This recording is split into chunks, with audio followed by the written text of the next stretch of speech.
इस वीडियो में विद्यार्थी आनुपातिक विभाजन संबंधी प्रश्नों को हल करना सीख रहे हैं। कुछ महत्वपूर्ण प्रश्न जिनकी जानकारी विद्यार्थियों के लिए बहुत ज़रूरी है। 16 नंबर प्रश्न विद्यार्थियों के सामने है, हल करेंगे। यदि बिंदु 1, 2, 4y, x6, 3, 5 इसी क्रम में लेने पर एक समांतर चतुर्भुज के शीर्ष हों तो x और y ज्ञात कीजिए। फिगर बनाते हैं। समांतर चतुर्भुज कहा गया है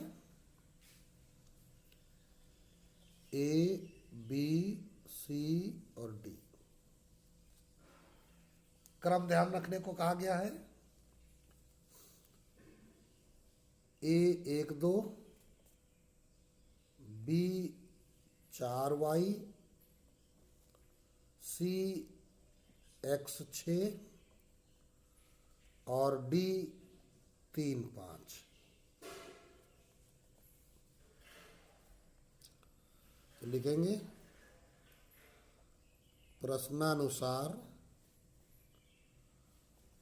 समांतर चतुर्भुज ABCD में A के निर्देशांक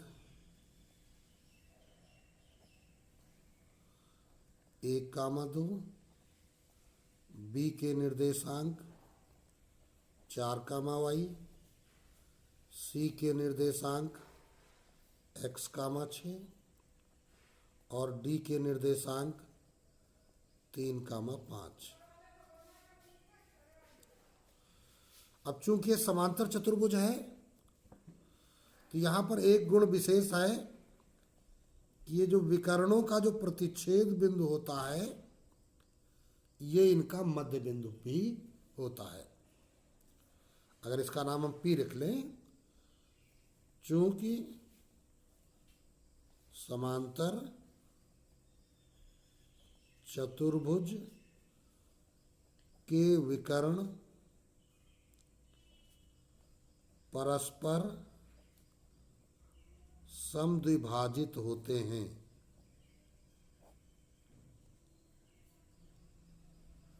ये नियम तुम्हें पीछे पढ़ाया गया है। तो इसका मतलब क्या हो गया, P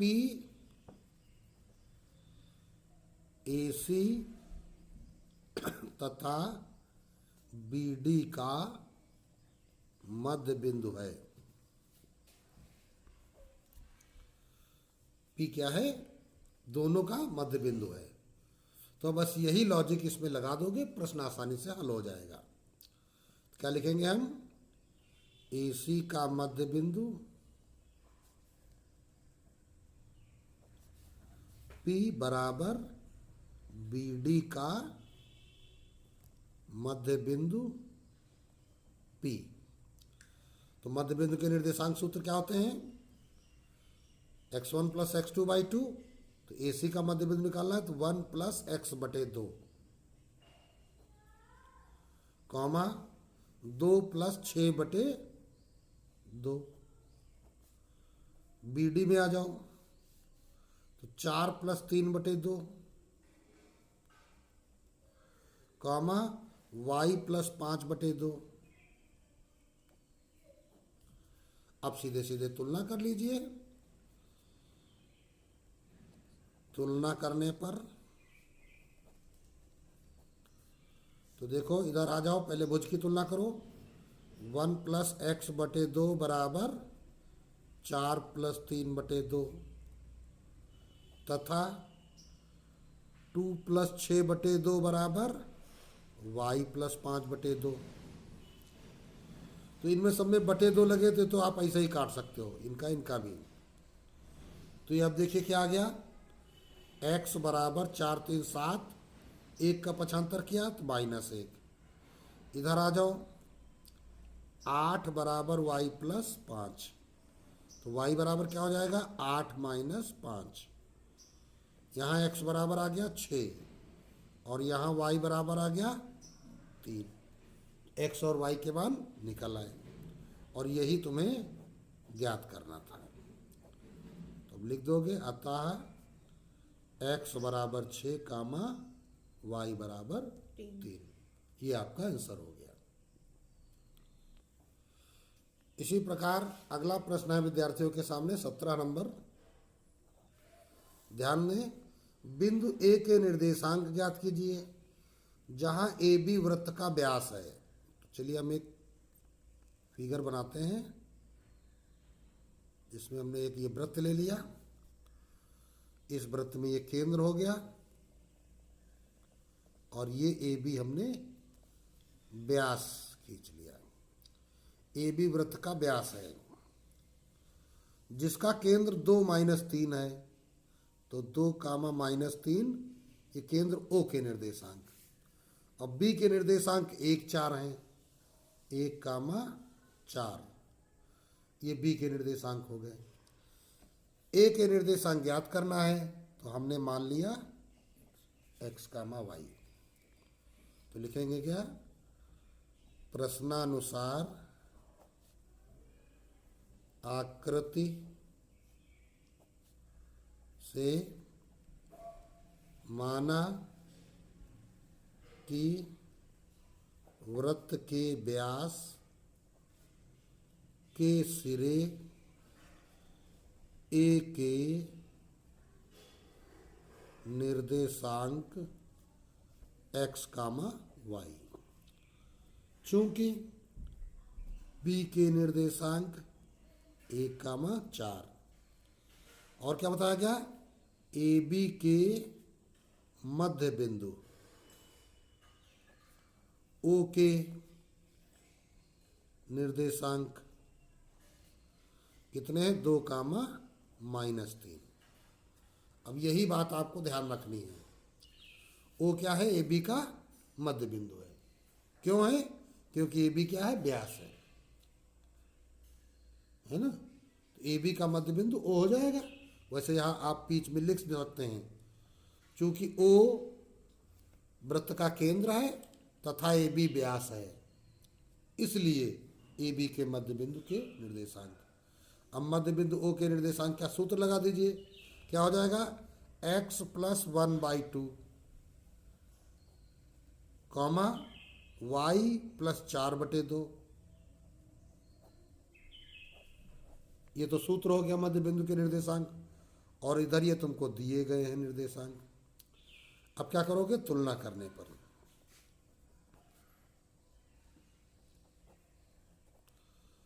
x + 1/2 बराबर 2 तथा y + 4/2 बराबर -3। अब यह प्रश्न आपको स्वयं हल करना है और स्वयं आप लगा भी सकते हैं, जैसा कि भी पिछला प्रश्न सिखाया गया है। अब यह एक प्रश्न विद्यार्थी ध्यान दें, यहाँ पर क्या दिया गया है, आपके स्कूल में खेल कूद क्रियाकलाप आयोजित करने के लिए एक आयताकार मैदान ABCD में चूने से परस्पर 1 मीटर की दूरी पर पंक्तियां बनाई गई हैं। अब देख लीजिए, ये फिगर आप ध्यान से थोड़ा सा देख लीजिए, ये फिगर है, ये एक आयताकार मैदान है ABCD और 1-1 मीटर दूरी पर ये चूने से पंक्तियां बना दी गई हैं। और आगे चलते हैं, देखिए क्या है,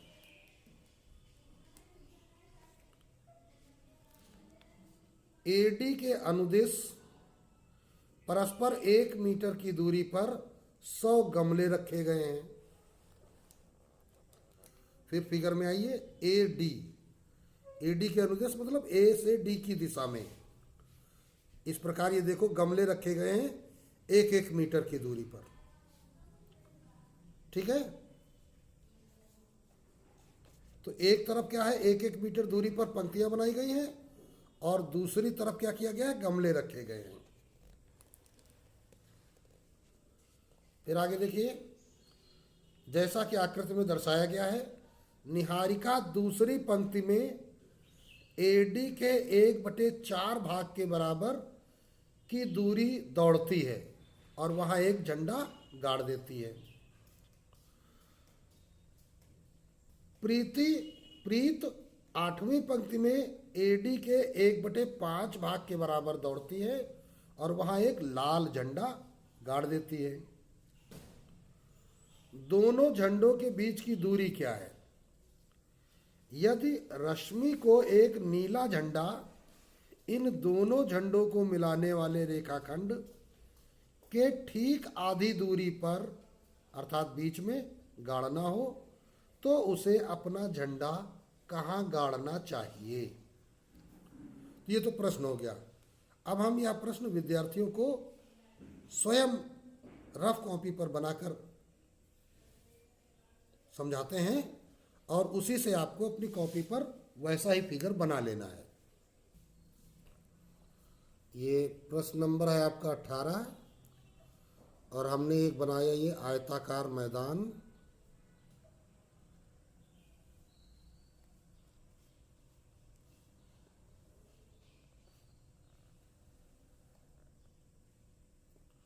और यहाँ 1-1 मीटर पर हमने ये बिंदु बना लिए।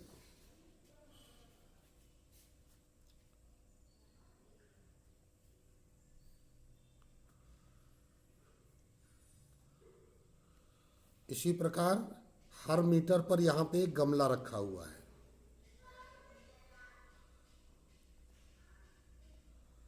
हर 1 मीटर पर गमला रखा हुआ है और कितने गमले रखे हुए हैं? कुल 100 गमले इधर रखे हुए हैं। ठीक है ना? ये समझ लीजिए कि ये मूल बिंदु है।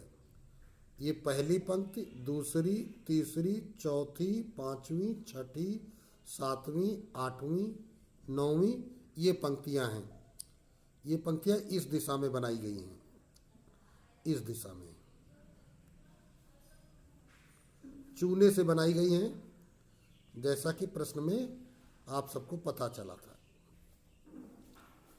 ठीक है, तो हम सभी पंक्तियां नहीं बनाएंगे, जिन जिन पंक्तियों की बात की गई है हम उन पंक्तियों को बनाएंगे। तो प्रश्न ने कहा था कि चूने से परस्पर 1 मीटर की दूरी पर पंक्तियां बना दी गई हैं और क्या किया गया, इधर 100 गमले रख दिए गए हैं। निहारिका दूसरी पंक्ति में एडी के 1/4 भाग, ठीक है, ये ए है और ये डी है, ये बी है, ये सी है।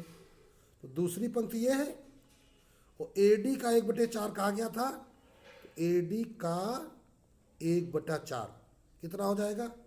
एडी है कितना, 100 गमले, और 1/4 कितना हो जाएगा, 25 गमले। 100 गुणित 1/4 अर्थात 25। तो अब मान लो एडी इतना बड़ा है तो एडी का आधा इतना हो गया, उसका आधा, तो दूसरी लाइन में ये यहाँ पर 25वें गमले के सामने इन्होंने अपना झंडा गाड़ दिया। किसने? निहारिका ने। ये दौड़ती हुई गई और एडी के 1/4 भाग पर अपना इन्होंने झंडा गाड़ दिया। ठीक है, कैसा झंडा इन्होंने गाड़ दिया? हरा झंडा। तो हरे झंडे के लिए हमने इनका इस बिंदु का, इस झंडे का नाम रख दिया जी। प्रीति 8वीं पंक्ति में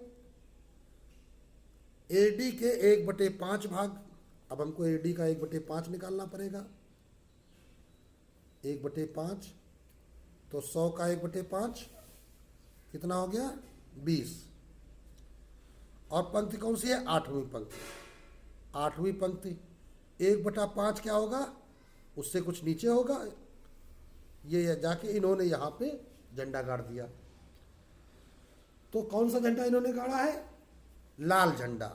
तो इसका नाम हमने लिख दिया आर। यहाँ पे रेड झंडा इन्होंने गाड़ दिया। तो अब क्या कहा जा रहा है, दोनों झंडों के बीच की दूरी क्या है, अर्थात हमको ये जी आर निकालना है।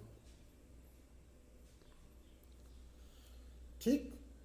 फिर कहा जा रहा है यदि रश्मि को एक नीला झंडा इन दोनों झंडों को मिलाने वाले रेखाखंड के ठीक आधी दूरी पर, अर्थात इस जी आर के मध्य बिंदु पर, और इनको कौन सा झंडा गाड़ना है, नीला झंडा गाड़ना है। तो यहाँ देखिए ए बी सी डी हम प्रयोग कर चुके हैं, तो इसके लिए हम यहाँ पे पी बिंदु लिखेंगे। वैसे बी फॉर ब्लू होता है, तो बी नहीं लिखेंगे क्योंकि बी का हम प्रयोग यहाँ कर चुके हैं। तो बिंदु पी पर झंडा कैसा है, नीला झंडा। ये किसका झंडा है, रश्मि का। तो कह रहा है उसे अपना झंडा कहाँ गाड़ना चाहिए, अर्थात इसके आपको निर्देशांक निकालने हैं। इसके क्या करना है, निर्देशांक निकालने हैं। तो चलिए भाई, तो अब लिखेंगे कि प्रश्नानुसार आकृति में, है ना, ये आकृति बन गई है। अब इस आकृति में तुमको क्या चाहिए, जी के निर्देशांक, आर के निर्देशांक और पी के निर्देशांक। ठीक है ना। तो जी पर कौन है, निहारिका। लिखेंगे क्या, चूंकि निहारिका दूसरी पंक्ति में एडी का 1/4 भाग पर, एडी के लिखो, 1/4 भाग पर हरा झंडा गाड़ती है। यही तो बताया गया है। निहारिका क्या कर रहे हैं, दूसरी पंक्ति में एडी के 1/4 भाग पर हरा झंडा गाड़ती है। तो पंक्ति कौन सी है, दूसरी। तो भुज इसका हो गया 2, है ना। और हम एडी का 1/4 भाग ऊपर निकाल चुके हैं। और तो ऊंचाई कितनी है, 25। तो इसलिए जी के निर्देशांक कितना हो जाएगा, 2,25। तथा निहारिका के बाद कौन आया था, प्रीत। प्रीत 8वीं पंक्ति में एडी के 1/5 भाग पर लाल झंडा गाड़ती है।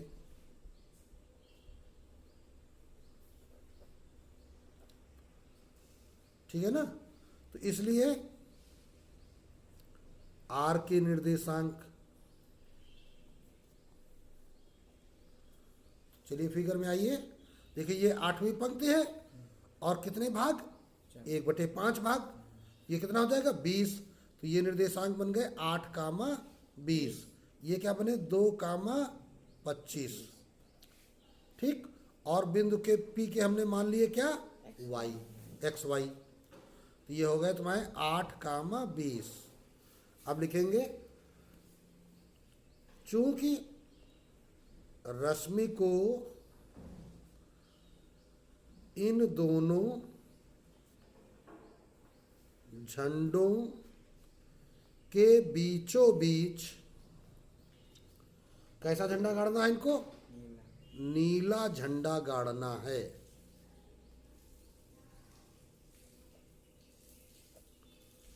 ठीक है ना। तो माना कि नीले झंडे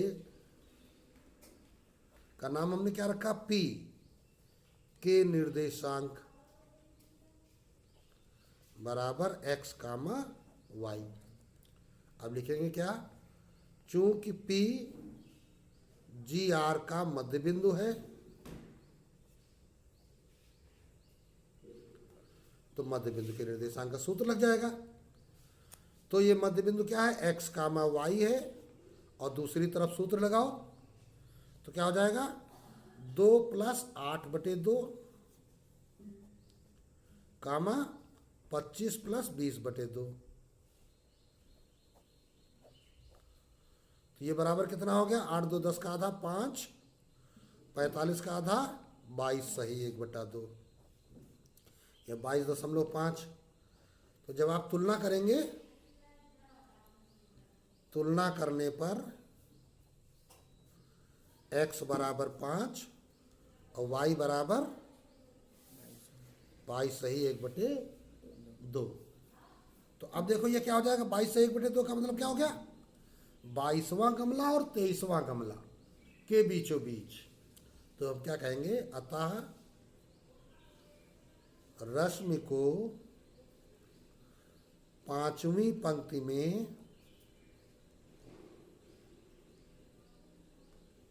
है ना, एडी के अनुदिश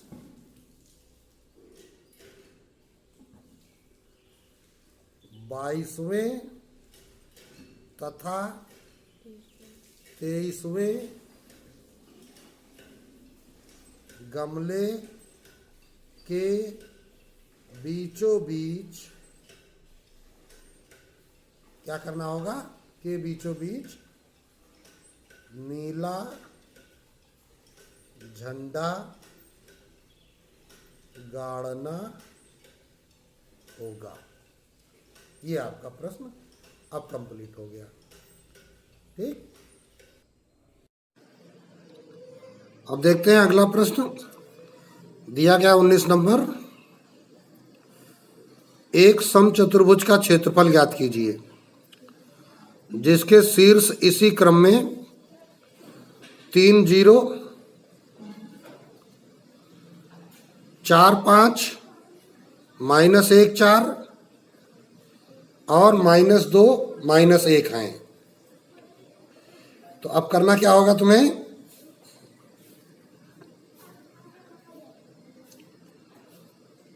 एक काल्पनिक चित्र बनाते हैं। समचतुर्भुज है तो इसकी चारों भुजाएं बराबर लेनी है, A B C D.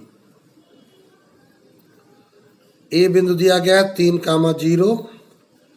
B है 4, 5, सी है -1, 4 और डी है -2, -1। और निकालना क्या है? समचतुर्भुज का क्षेत्रफल। हेल्प के लिए समचतुर्भुज के क्षेत्रफल का सूत्र भी दिया गया है।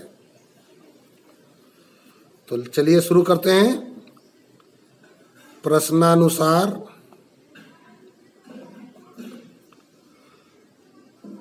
आकृति से समचतुर्भुज ABCD में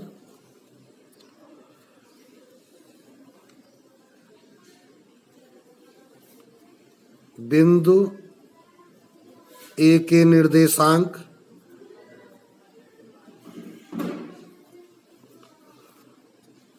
क्या दिए गए हैं? 3, 0। बी के निर्देशांक 4, 5। सी के निर्देशांक -1, 4। डी के निर्देशांक -2, -1। अब तुम्हें इसका क्षेत्रफल निकालना है। तो इसका क्षेत्रफल क्या होता है? इसके विकर्णों के गुणनफल का आधा, अर्थात आपको विकर्ण निकालने पड़ेंगे। अतः विकर्ण AC बराबर, तो √ A और C दोनों बिंदु ले लीजिए। तो 3 -+1 का होल स्क्वायर प्लस 0 और ये -4 का होल स्क्वायर। तो 4 का स्क्वायर 16, -4 का स्क्वायर भी 16, तो √32। 16 दूनी 32 होता है, 16 का वर्गमूल 4, √2 बच जाएगा। तथा दूसरा विकर्ण BD, तो B और D देख लीजिए। तो 4 माइनस माइनस प्लस 2 का होल स्क्वायर प्लस 5, ये भी माइनस माइनस प्लस 1 का होल स्क्वायर, तो 4 प्लस 2 6 का स्क्वायर 36, 5 प्लस 1 6 का स्क्वायर 36, तो ये हो गया 72। 36 का वर्गमूल निकल आता है, 36 दूनी 72, तो 36 का वर्गमूल 6 बाहर आ गया, अंडर रूट 2 अंदर बच गया। अब लिखेंगे सूत्र, चूंकि समचतुर्भुज का क्षेत्रफल 1/2 इंटू पहला विकर्ण क्या है AC इंटू दूसरा विकर्ण है BD, विकर्णों का गुणनफल हो गया। 1/2 into 4 under root 2 into 6 under root 2, तो 2 दूनी 4 कट गया। अब 6 दूनी 12 अंडर रूट 2 का गुणा 2, तो 12 दूनी 24 वर्ग इकाई। तो इस प्रकार ये आंसर आ गया आपका 24 वर्ग इकाई, और ये प्रश्न कंप्लीट हो गया। अब ये प्रश्न संख्या 20 विद्यार्थियों के सामने है। यदि एक त्रिभुज की भुजाओं के मध्य बिंदुओं के निर्देशांक 1 1, 2 -3, 3 4 हैं, तो केंद्रक के निर्देशांक बताओ। तो पहले एक त्रिभुज बनाते हैं।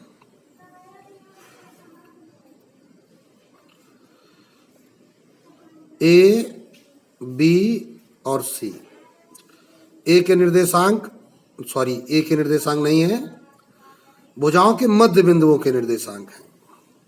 तो ए बी का मध्य बिंदु हमने लिया है D, और जिसके निर्देशांक हैं 1, 1। BC का मध्य बिंदु हम लेंगे E, और इसके निर्देशांक हैं 2, -3।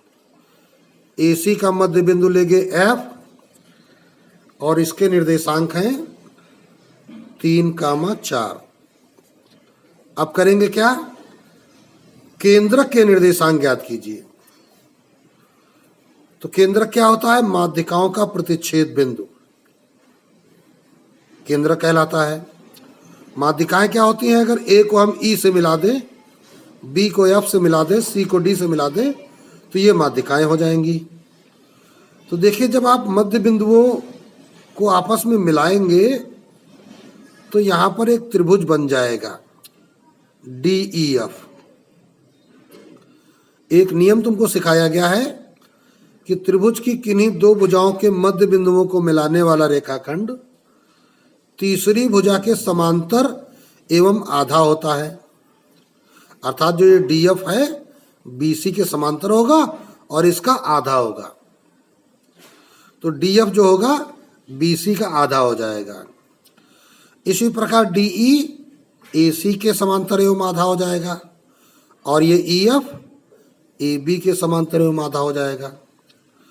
अच्छा भाई, चूंकि हम जानते हैं कि माध्यिकाओं का प्रतिच्छेद बिंदु जो होता है वो केंद्रक होता है, तो इस प्रकार हमने ये माध्यिकाएं देखो खींची, तो ये प्रतिच्छेद बिंदु हमको मिल गया, इसका नाम हमने रखा G, और यह बिंदु G क्या है, केंद्रक है।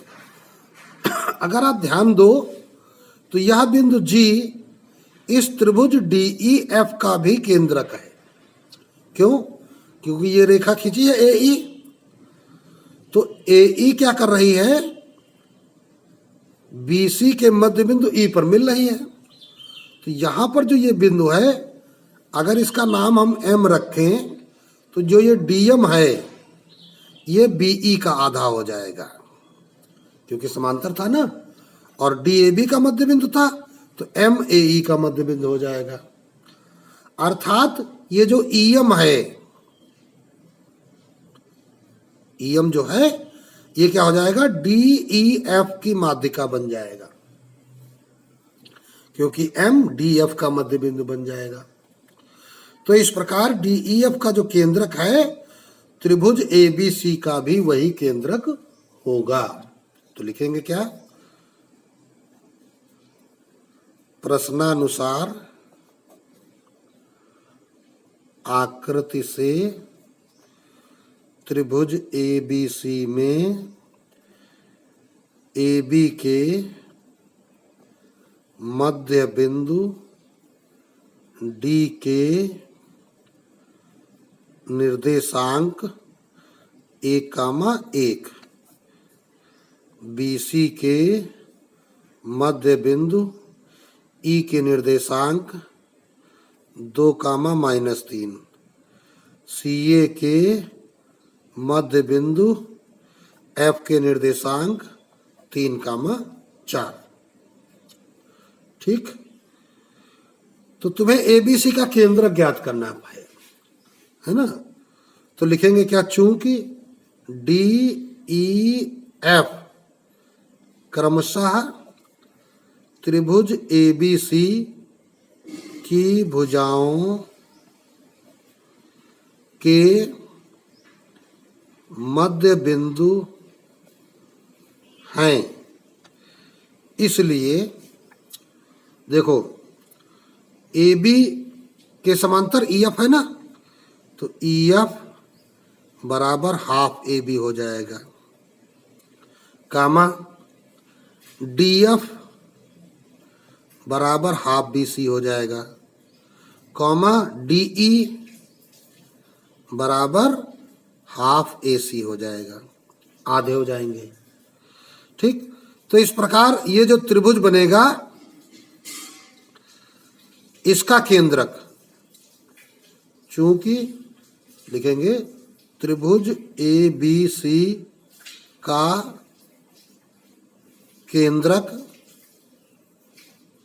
माध्यिकाओं का प्रतिच्छेद बिंदु होता है ना, तथा DEF का केंद्रक भी त्रिभुज ABC के DEF का केंद्रक भी त्रिभुज ABC का केंद्रक होगा। तो इसलिए त्रिभुज ABC का केंद्रक बराबर त्रिभुज DEF का केंद्रक। तो DEF के केंद्रक का सूत्र लगा दो, त्रिभुज ABC का केंद्रक बराबर DEF का केंद्रक। तो सूत्र क्या हो जाएगा केंद्रक का, तीनों भुजों का योग बटे 3। तो तीनों भुज क्या हैं, 1 + 2 + 3, तो ये हो जाएगा 1 + 2 + 3/3, कॉमा कोटि आ जाओ 1 - 3 + 4, 1 - 3 + 4/3। तो अब इस प्रकार क्या करोगे, बराबर 3 2 5 1 6/3 कितना हो गया 2, कॉमा 4 में 3 चला गया 1 और 1 2/3, तो 2,2/3 ये इस त्रिभुज का केंद्रक हो जाएगा। और ये प्रश्न अब कंप्लीट हो गया।